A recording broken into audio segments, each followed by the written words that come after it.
Welcome back, guys, to episode 4 of the Lift Lounge podcast. This week we're going to talk about Gymtimidation, do's and don'ts of your journey, and try to give you an overview of what you should be doing when you start out. So, yeah, complete beginner rundown. Shout out to Katie for the name of this one. But yeah, like Leon said, we're just going to run through some do's and don'ts and try and give you a little bit of an insight into kind of starting your journey. So I think we should just dive straight into it, man. Yeah, and seeing as it's a beginner, we should probably start with the beginner stuff. So if you are a complete beginner or you've just started out training in general, there's so many pitfalls you can fall into. So probably good to start off on what you should be trying to do when you lay out your first plan of what you're going to do. Yeah, so with that, we'll probably start off with planning, consistency, goal setting. So I would start and maybe work backwards a little bit, like where do you want to be, and then kind of reverse engineer it and think, okay, how can I get there? So first thing I'd be asking yourself is, what's your goal? Like, what do you want to either look like, or how do you want to perform, or what actually is it that you want to achieve, and then go about setting your plan for that. And also that with the goal that you set or any plan that you make, you've got to be realistic. So if you're looking to add 40 kilos of muscle in 12 months, it's just not going to happen. But maybe you are very, very skinny, very light, and putting on a amount of weight, it's maybe best not to put a number to it and attach a number to it and aim for a goal look that you should be trying to achieve in a reasonable amount of time. It's also good as well to try compare other people's journeys, which is quite interesting one to say, because a lot of people say don't compare yourself, but it could be good for making a goal that's actually achievable, that you might roughly fall into too. So if you know someone who has had a transformation like you or been through the process, then you know roughly, right, that amount of time, that amount of effort, this is how well they did. That's something that's probably reasonably achievable for me.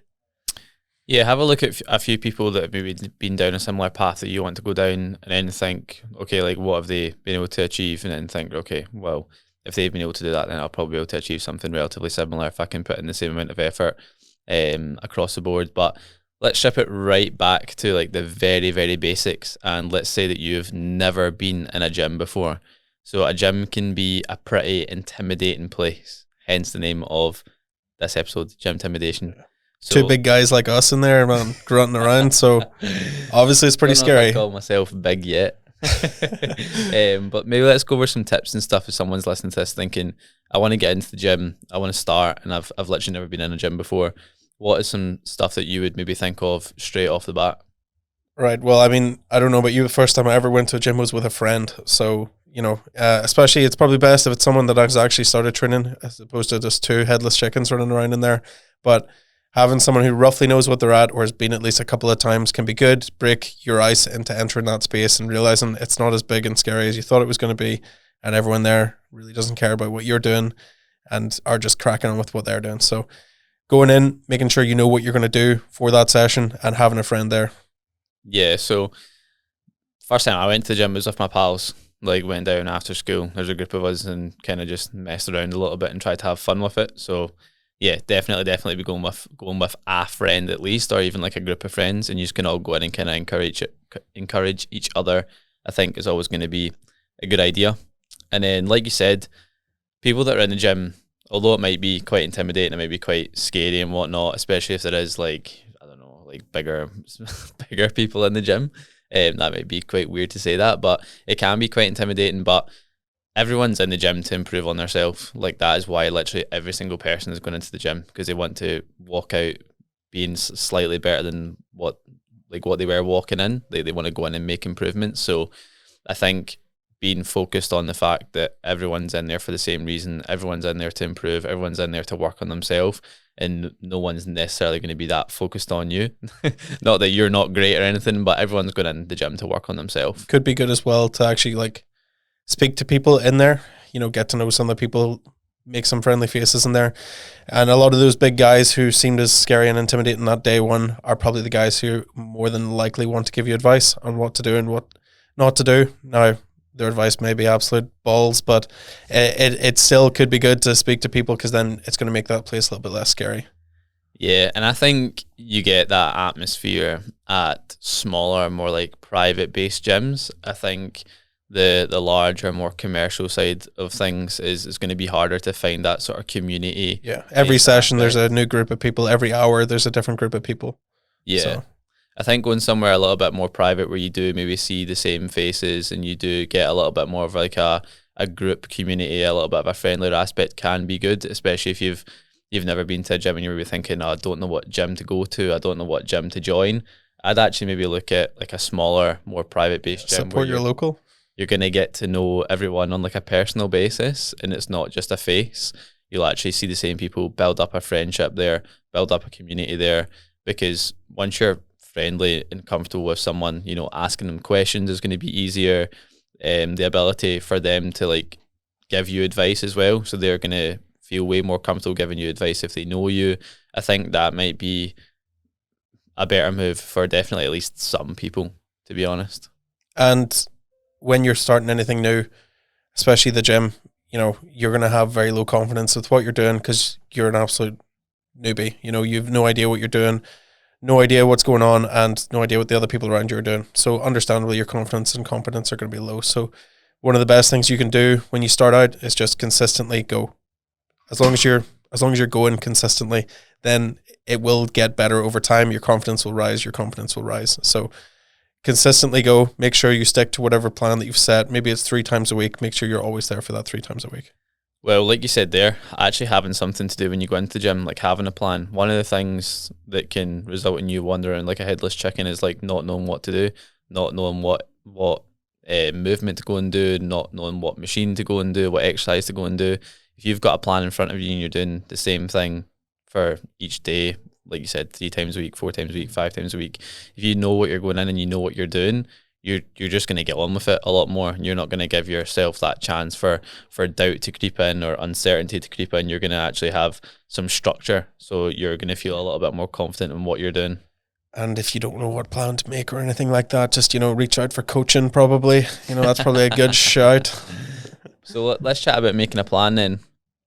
How would you go about making a plan? What's the first couple of things that you would look at?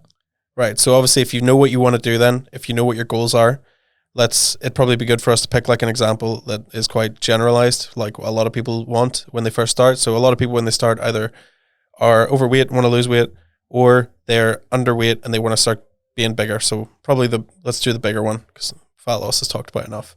But if you wanted to get bigger, so you're going to pick, you're going to do exercises that are going to fit that. So you want to get a good base of exercises for each body group. You can split these sessions any which way. Once you start speaking to people, you'll realize everyone does a different kind of split. There is no one true split. It's just the split that you enjoy and the way you like training. So don't be afraid of hopping around a few different splits for a while, because then you can find what works for you and what suits you. As long as you find that, stick to it then. What kind of thing would you want to start with? I would strip it right back to the very basics. So I don't know about you, but when I first started getting into the gym, if someone told me that I could go every single day, then I would have went every single day. We need to look at what's realistic for your lifestyle. So there's not going to be like 4 days is better than 5 or 6 days is better than 5. I would look at your week and think, okay, how often can you actually get in the gym, right? So even if you want to go 5 times, you might not be able to go 5 times, like due to your lifestyle, due to your commitments, due to your work schedule, whatever it might be. So pick a certain amount of days that you can confidently tick off. So whether that is 2 days, 3 days, you can always build up from there. So, you know, a lot of people come on the team and go, you know, I really, really want to get into the gym 5 times across the week. But right now, 5 times might just slightly be pushing it. Well, I say, why don't we start off on 3 or 4 days and see how you get on for the first couple of weeks? And if you think you can up it to 5, then we can always up it to 5. I think it's a little bit easier to add days on and subtract. If you start with like 6 days and you're burning the candle at both ends, then you're gonna burn out, and then maybe a little bit harder to step back to 5 days or 4 days. If you start off with, let's say, 4 days and you're absolutely crushing it and you're building up some momentum and you're feeling confident and you think, do you know what, I actually have some time to go up to 5, it's a little bit easier to then make that step up to 5 because you've already built that momentum. You're not having to take a step back. So I would identify how many days can you definitely get in the gym, and then that's what I'd base your split upon in terms of like muscle groups you want to target and stuff like that, because then that's going to give you the basis of what you need in terms of volume across the week. So first off, identify how often you can get in the gym and not how often you want to be in the gym. Next thing, you're obviously going to have some level of understanding of the basics, like figure out what rep ranges are, what they mean, make sure you know what tempo is and why that's important, and then figuring out what volume to do. So what I personally would say for most beginners is that the more times you're going to do something, the better you're going to get at it. So I personally, if I had a beginner that was joining, I would be going more of a high volume approach for someone who's new to the gym, because that's going to give them more attempts at doing an exercise and getting the basics down, where they're going to learn that exercise and understand it better from doing it over and over and over with more repetitions. Obviously, someone who's just starting out isn't going to have a great mind-muscle connection. They've never used these muscles for these things in these ways. So that more volume could also help with getting more of a pump and understanding what they're trying to achieve from each set. And you're probably not going to be able to train hard enough if you're just starting out anyway. So you're probably going to need a little bit more volume, and you can probably get away with a little bit more volume. You don't need to worry about potentially doing too much and like over training, because the threshold that you can train at is probably going to be pretty low. So like you said, going in with probably a little bit of a higher volume approach. And what we mean by that is literally just more sets in the gym pretty much. Maybe not necessarily more movements, but just more work across the movements that you have, so that you can focus on, like you said, improving the quality of that work. So understanding that you can probably get away with doing a little bit more, because your training ability is not going to be there to the point you have to worry about overtraining. Then as that gets better and better and better, then you could actually probably take volume down. So starting volume a little bit higher, getting really good at it, and then maybe tailoring that volume back down as you get better, because you're going to be able to create more of a stimulus over less work as you improve at doing each exercise for each muscle group, etc. You don't want to end up doing like a circuit of each of the exercises in the gym for chest. Like a lot of people will just walk around the machines and note down which ones say chest on them, and then they'll go and do them all. But that isn't what's going to grow your chest. You don't have to do every exercise in the gym that's possible for chest. You have to tailor it down. Otherwise you're going to be there all day. You see that all the time. Even with like legs, you'll see people just going around and just doing every leg machine that they see. Yeah. They'll just start off with both or all the calf exercises. Then they'll move on to all the machines, the leg extensions, the curls. Then they'll go and do squats and leg press and lunges. Yeah. They'll go and do them all.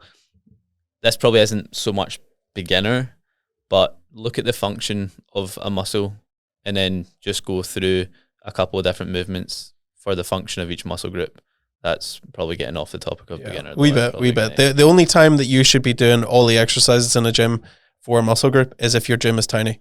Like if you don't have that many options, then of course, absolutely, you're more than likely going to have to make the most of what you have in terms of kit. But yeah, so probably move into the next thing. Should we do some foods? Yeah, let's go into nutrition.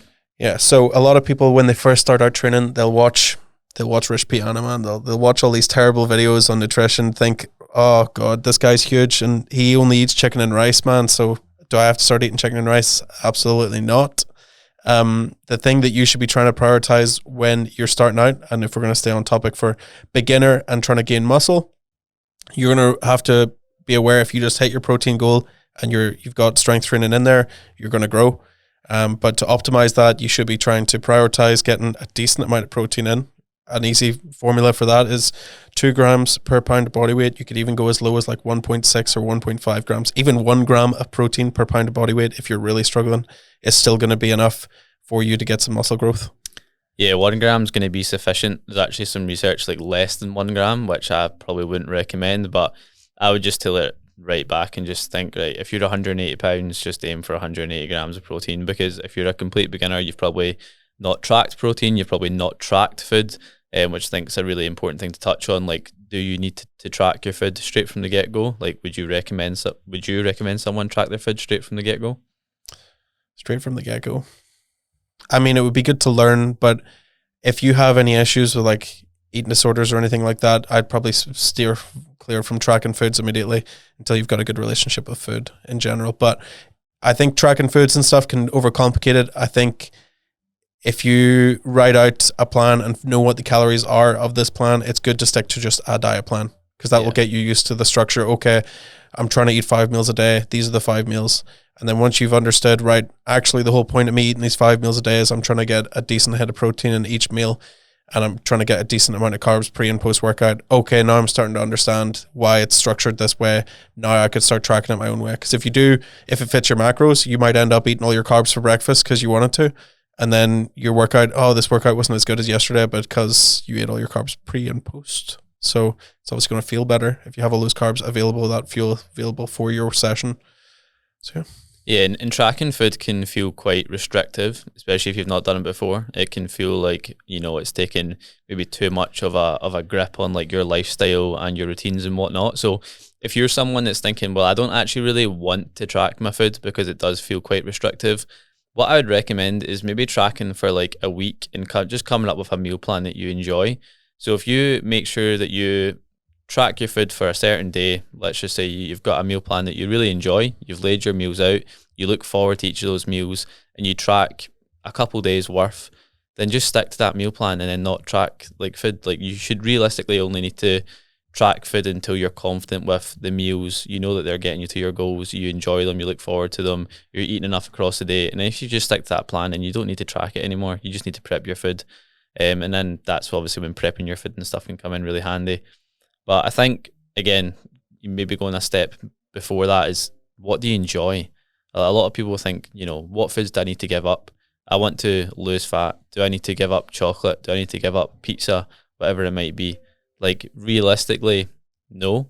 And I think we're going to dive into this in a little bit more detail in terms of like what foods you should be picking.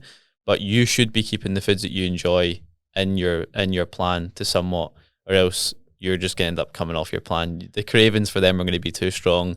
You're going to feel like you're suffering. You're going to feel like you're depriving yourself of the foods that you enjoy. And then it's only really a ticking time bomb until you go and binge out on those foods. Yeah. So do you want to touch on that as well? Yeah, well, this is every fitness influencer's favorite topic to talk about. Is like, you can, if you love eating chocolate, why would you give it up? Why would you stop eating chocolate? But obviously they're missing out one point there where you can't eat chocolate all day. Now, you have to be a wee bit realistic and realize that this has to be in moderation compared to what you would have been before. You're not 10, you can't go down to the cupboards and raid like all of the jammy Dodgers, man, and eat them all in one go while you're sitting playing Xbox. So instead, you'll have to think, oh, right, I do enjoy this thing. I could eat it post-workout as a treat. So the foods, though, with like what foods you can and can't eat, it doesn't overly matter. Now, obviously, there are some foods that are better than others and are going to serve your goals better than others. But one thing a lot of people always neglect is that their mental health does play a big role in how food affects them. So, if you enjoy your Sunday roast with your family, just make sure that you keep that in. If you enjoy certain types of foods and snacks, just make sure you're still sprinkling them in there. They just can't be as constant. Yeah, so the devil's in the dosage. Like, I've said this so many times before, but I'll say it again. Like, I like chocolate. I'll have 85% dark chocolate, which, don't get me wrong, not a lot of people will like that type of chocolate, but I do, and that's going to have a little bit more benefits for what I'm trying to do. But I have that every single day. But the only thing is I don't have the whole bar. I have like 10 to 15, maybe sometimes 20 grams a day, which is super, super manageable and super easy for me to track. So it's not so much the actual food, it's how much of that food you're having. Could you lose weight having like a small Domino's once a week? Probably. Would you find it a lot harder to lose weight if you had a large Domino's every single day? Yeah, you'd have a much, much harder that would be a nightmare. So it's in how much you're having those foods, the frequency of those foods, the quantity of those foods. But that's when having a plan comes in really, really handy. So you can still make sure that you're ticking off those cravings. You're having maybe a little bit of what you enjoy every single day, as well as more balanced foods and like whole foods, which I think is what we kind of want to go into as well. If you're coming from obviously we're probably talking a lot as if like teenager to adult, where you're making smarter food choices. But if at any point in your life that you've had a phase where you've been eating absolutely terribly and you go to starting to eat well, so that's obviously what's going to happen when you start eating on plan, make a plan that suits your needs and is full of whole foods. You'll quickly realize after a week of doing it, just stick to like one full week where you eat that, you'll realize, wow, I feel amazing. Like I feel really good. Whereas like you were saying, eat a full Domino's pizza every day, like you could actually still lose weight doing it, but that would be all you could eat in the day and you are going to feel terrible. You're going to eventually not want to do it anymore. It's going to be more of a challenge than just eating the meals you were meant to be eating. And in terms of foods we should eat, which we should probably get on to, Big Eddie would have something to say on this. Yes, he would. He'd probably have a fit if you've seen even my diet, to be fair. There's probably loads of stuff he'd pick out from my diet that's I'd love to see it like a shop horrible. filled with foods that he only recommends. It would be like one aisle. It'd be pretty impossible. But I think the overall message that he's trying to get across is he's trying to get a positive message across. I can kind of understand where he's coming from. Maybe just too extreme for most people to follow. But let's have a wee chat about like whole foods and stuff like that, and because that's a bit of a hot topic right now as well, I would say. But I would say when it comes to like whole foods, it's like one ingredient foods, is going to be they're pretty flexible with the meals, so you can do quite a lot with them. They're pretty easy to prep. Most of the time, you can make them taste pretty decent as well, and they're obviously not processed like ultra processed food. They're going to be easy to digest and things like that as well. But yeah, what's your thoughts on that? I'd say whole foods versus highly processed foods in your diet, especially as you start to realize like you're eating more protein, you're eating maybe more volume of food than you're used to, because highly processed foods are highly caloric, but there's not a lot of volume. So that'll be a switch up for you. But eating these whole sources are also cheaper in most cases. Like if you start eating chicken, veg, and different types of carb sources that are whole foods, that is going to be way cheaper than eating, a Domino's pizza every single day. So those kind of switches are like great. And I think that should build like the 70% of your diet for the week.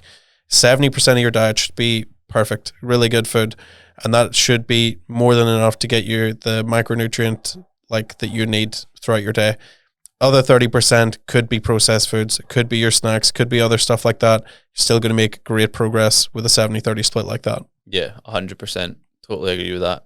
And I would say, like, try to base your main meals around those whole foods, because like you said there, you're going to get more volume. So more volume of food is going to leave you feeling a little bit more satiated. It's going to be make you feel a little bit better about that meal, just because there's going to be more food on the plate, right? So it's going to be a little bit nicer to have.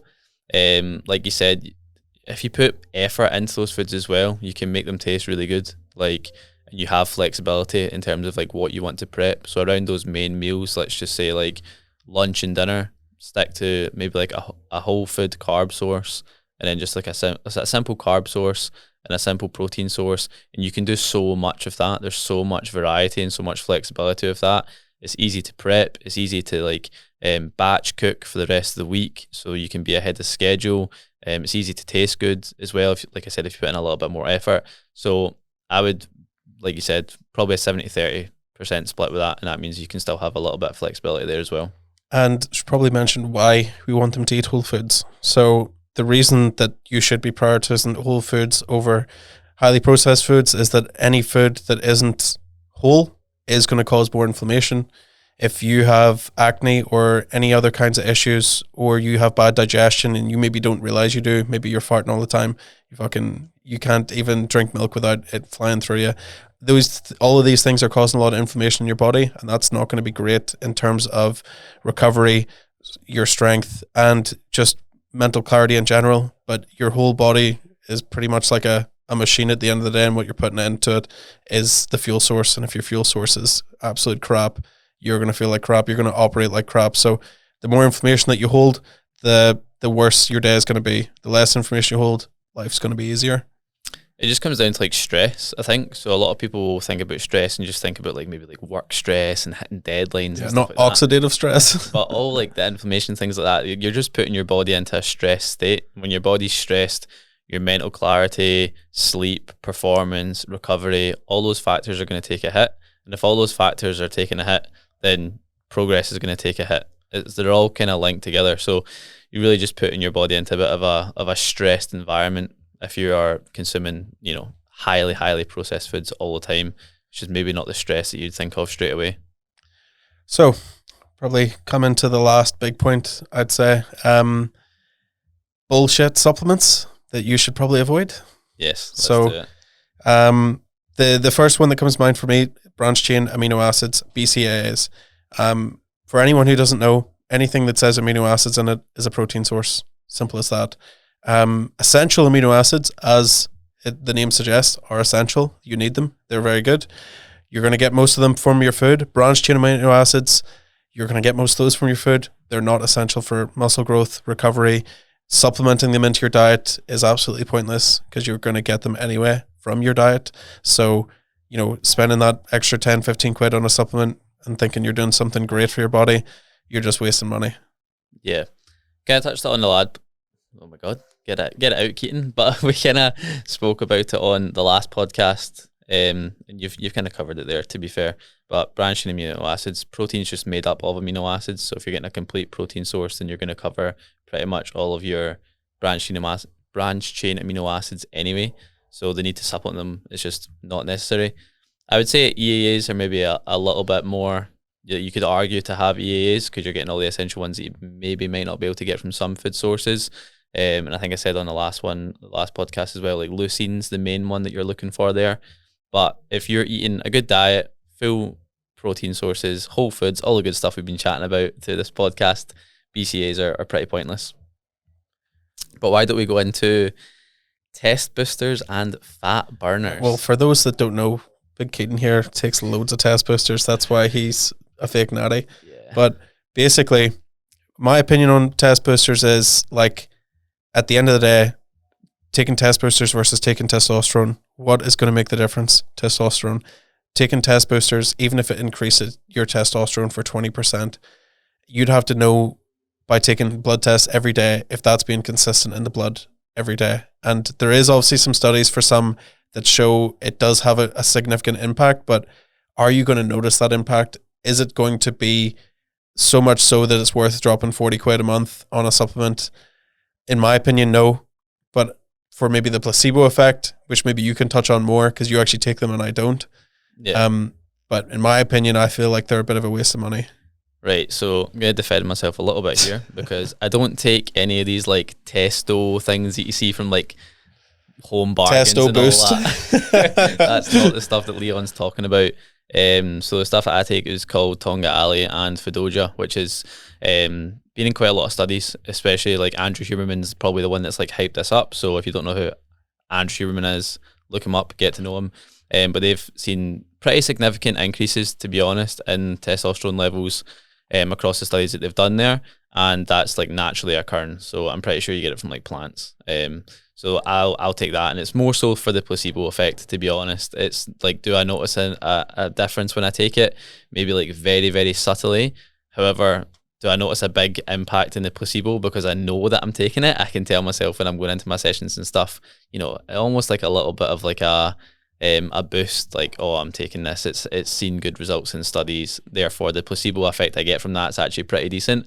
But the ones I would be avoiding are the ones from like your home bargains and maybe your Holland and Barrett, which isn't the scientifically backed and tested ones. The ones that's just going to be pretty. And even if it is from home bargains or something, and if you're buying something cheap, the reality is that the dosing of the supplements in it might have Fedoja and Tonkat Ali in it, but the dosages that it has in it are like 1/100th of what it's meant to be for the effective dose. So again, but placebo in general, placebo might give you the 40% boost, and the test booster might give you the 45% boost. And if for those that don't know, if you tell someone that they're taking a placebo, it will still work. The placebo effect will still take. So, is it worth that 40 quid when I could just give you a sugar pill and say this is great for testosterone? Maybe. So, wanting to touch on fat burners as well. So, like, what typically is a fat burner? A fat burner that you get from the shops is actually typically just caffeine with an appetite suppressant. So, all that's actually going on there is you are not feeling as hungry and you're getting a caffeine hit, so you're going to be expending more energy and you're not going to be eating as much calories. So that's really all like the ones from the shops are. So realistically, you could get the same effect not taking that fat burner if you just disciplined with your diet and don't eat, and maybe have a coffee or something like that. It's not as if like these fat burners you're going to take and all of a sudden the fat is going to melt off your physique. That is definitely not what's happening there. So I would say they are 100% worth avoiding. Well, fat burners in general, for those that don't know, there is absolutely nothing apart from cutting your skin open and sucking it out that burns fat. That's the only way that you can burn fat. There's not any supplement on earth that will burn your fat. The only thing that burns fat is putting yourself in a position where you're burning more calories than you're intaking. So, that's exactly what caffeine does. Raises your heart rate. That'll expend more calories. Now, probably should touch on the last one, and then we can close up. Yeah, so what would we recommend buying? Now, the first thing I'm going to say here might be a little bit controversial, because when I say it, you don't actually need to have this, but I would recommend everyone have one on board, and that's going to be a protein powder. Now, why would I say that? It's because people are often lacking flexibility within their lifestyle. People are busy. People might not be great at picking whole food sources and things like that. So the amount of flexibility and how easy it is to get protein in from a powder is like, I reckon everyone should have a protein powder, even just as a backup, even if you're not using it every single day. Because let's say you're busy one day and you want to get a quick protein hit where you can have a shake.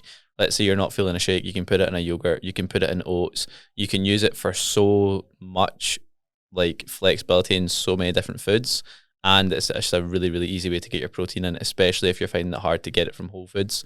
So it's not necessary 100%, but I would really recommend people have one as a backup. One that I'd recommend, and this is probably like across the board, top to bottom UK, everyone should be taking vitamin D3. So you get that naturally from the sun, but where we live, there is no sun. So, and especially many of us don't spend all day outside anyway. You will still get vitamin D through the clouds, but there's no one who's sitting outside 9 hours a day, cloud bathing. So yeah, vitamin D3, definitely a supplement you should get. It helps with a lot of things, especially your immune function, but it's also can help with increasing your muscle growth and recovery, but not so much. But across the board, definitely a supplement you should probably be taking. Helps, man. Yeah. The last one I would definitely recommend people buying, especially if you're pretty serious about seeing performance increases, is going to be creatine. Not just for the physical performance aspects, but also the mental aspects and things like that as well. So creatine, where would I start with this? I would probably just go, if you're a complete beginner, 5 grams per day. If you're taking things a little bit more seriously, go for 1 gram per 10 kilos of body weight. So if you're 70 kilos, I would go for 7 grams. But does the quality and stuff like that matter? Probably not. Where you get it from, probably not at all. As long as it says creatine monohydrate. Yeah, as long as it says creatine, as long as the serving size is at least 5 grams. Some of them will maybe say 3 grams and stuff, so watch out for that. But for physical performance, for mental performance, there's a lot of good research on brain health and stuff like that from creatine as well. So if you've been put off by it before, then maybe that's not a reason to have it. There's actually no studies really directly linked to hair loss and stuff like that as well with creatine, which a lot of people are scared about. So if you're scared about that, I wouldn't really worry about that either, to be honest. So creatine, vitamin D3, a good protein powder, and then you could probably tick off a couple others, but that's the main. Everything else is going to be specific to what your needs are. I wouldn't give a supplement of iron to someone who doesn't need iron. Who's deficient in iron is obviously going to need it. So, but that's a good base. Everyone needs it. Yeah, those 3 I would say have on board.